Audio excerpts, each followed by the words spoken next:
त्यसैगरी मान्य सदस्य ज्ञानबहादुर साईलाई समय दिन्छु। छोटकरीमा आफ्नो भनाइ राख्नुहोस्।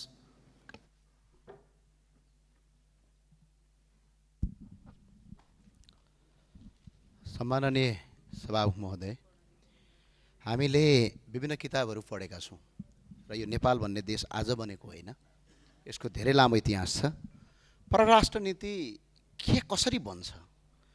परराष्ट्र नीति चाहिँ पञ्चशीलताका आधारमा बन्ने हो र यो व्यक्तिगत आवेगमा चाहिँ परराष्ट्र नीति बन्दैन सम्माननीय सभामुख महोदय।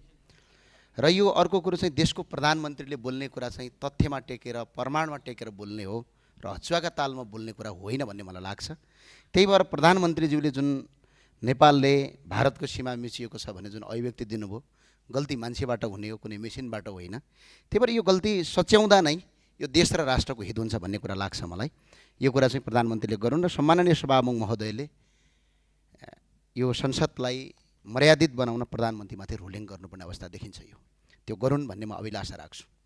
सम्माननीय सभामुख महोदय, आज एउटा गम्भीर विषय सँगसँगै म उठाउन चाहन्छु।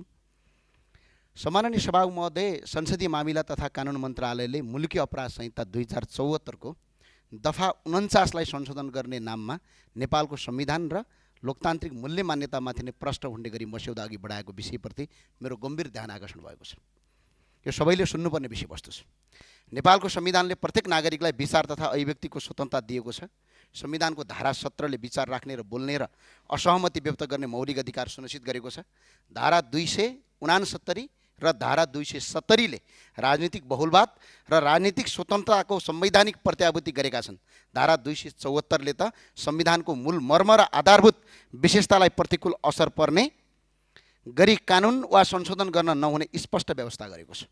तर अहिले प्रस्ताव गरिएको मस्यौदामा नेपालको संविधान वा लोकतान्त्रिक गणतन्त्रको विरुद्धमा गतिविधि गर्ने, गराउने वा बल प्रयोग गर्नु भन्ने शब्द थपेर राज्य विरुद्धको कसुर बनाउने र त्यसमा 25 वर्षसम्मको जेल सजाय, कैद सजाय व्यवस्था गर्ने प्रयास गरिएको छ। सम्माननीय सभामुख महोदय, यदि यसले शान्तिपूर्ण विचार, राजनीतिक असहमति वा संविधान संशोधनको माग समेतलाई अपराधको रूपमा व्याख्या गर्ने अवस्था सिर्जना गर्छ भने त्यो संविधानको मर्म, लोकतान्त्रिक अभ्यास र नागरिक स्वतन्त्रतामाथिको प्रत्यक्ष आघात हो। सम्माननीय सभामुख महोदय, यो कुनै मैले बोलेको कुरा होइन। यो देश गम्भीर, डेन्जर र प्रजातान्त्रिक र तानाशाही प्रवृत्तिमा जान खोज्दैछ। त्यो भए हुनाले सम्माननीय सभामुख महोदय, सत्ता परिवर्तन हुँदैमा लोकतन्त्रको परिभाषा परिवर्तन हुँदैन। हिजो प्रतिशोधको राजनीतिक भयो भनेर आलोचना गर्नेहरू आज सरकारमा पुगेपछि जनताको मुख बन्द गर्ने, कानुन बनाउने अग्रसर हुनु यो अत्यन्त दुखित कुरा हो। यहाँभन्दा ठुलो दुखित कुरा अरू हुन सक्दैन, अर्को विषयवस्तु हुन सक्दैन।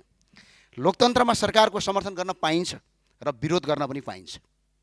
गणतन्त्रको पक्षमा बोल्न पाइन्छ भने यसको आलोचना गर्न पनि पाइन्छ। सम्माननीय सभामुख महोदय, यो कसैको निगाहमा होइन, नेपालको संविधानको धारा 274ले गरेको व्यवस्था हो।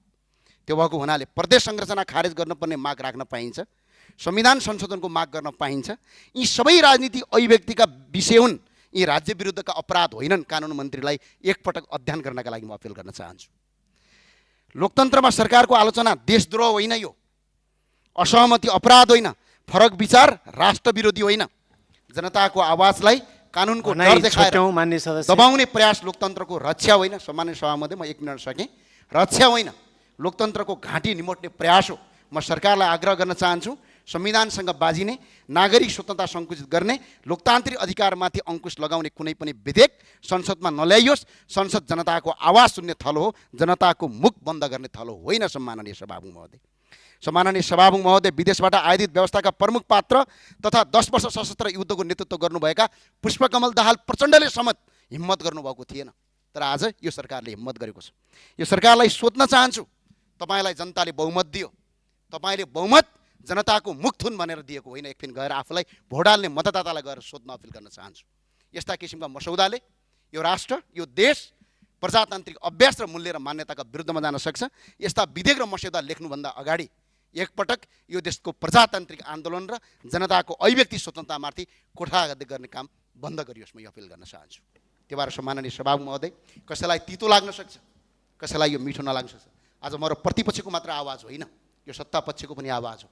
किनभने बोल्ने अभिव्यक्तिका विरुद्धमा ठुल्ठुलो युद्ध भएका छन् र अहिलेको युगमा मान्छेको बोल्ने अधिकार कुण्ठित गर्ने कुरा र गणतन्त्रका विरुद्धमा बोल्नु हुँदैन भन्ने कुरा यो अपराध होइन, यो राजनीतिक मुद्दा हो। गणतन्त्रका विरुद्धमा यो संसदमा बोल्न पाइन्छ, जनता कहाँ गएर चुनाव जितेर आउन पनि पाइन्छ। यो संविधानको मर्म विपरीत मस्यौदा तयार भएको छ, यो तत्काल खारेज गरियोस्। हस्, जय राष्ट्रवाद, जय नेपाल, धन्यवाद।